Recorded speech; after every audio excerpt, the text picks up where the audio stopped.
Hi అండి. దోసలు చాలామంది ఇష్టంగా తింటారు. కానీ ఇష్టంగా తినడమే కాదండి, పర్ఫెక్ట్‌గా చేయడం కూడా చాలా ముఖ్యమండి.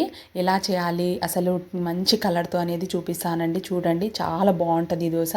ఫస్ట్ నేను ఒక కప్పు బియ్యము, అందులో దానికంటే కొంచెం తక్కువ మినప్పప్పు, ఇంకా కొంచెం తక్కువ శనగపప్పు, కొంచెం మెంతులు, ఇందులో కొంచెం సాబుదానా, ఇందులోనే కొంచెం అటుకులు వేసేసి బాగా కడిగేయాలండి.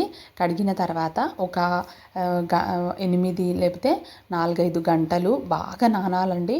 బాగా నానిన తర్వాత సేమ్ మనం దోస ప్రాసెస్ ఏ విధంగా చేస్తామో అదే విధంగా చేయాలండి. ఇలా బాగా నానుతుంది. ఇలా నానిన తర్వాత మనం మిక్సీ జార్లో వేసి మిక్స్ చేసుకోవాలి, అంతేనండి. చాలా బాగుంటుందండి. అసలుకి ఈ దోశ మాత్రం టేస్ట్ అద్రిపోతుంది.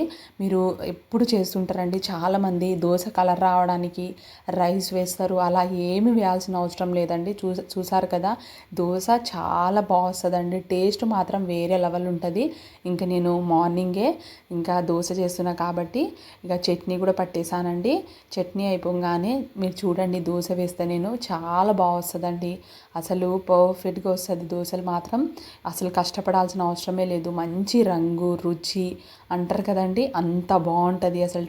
టేస్ట్ దోశ చేయడమే కాదండి, ఆ దోశకి మంచి ఫ్లేవర్ రావాలి. కంపల్సరీ ఈ విధంగా ట్రై చేయండి. వీడియో నచ్చితే లైక్ చేయండి. బాయ్.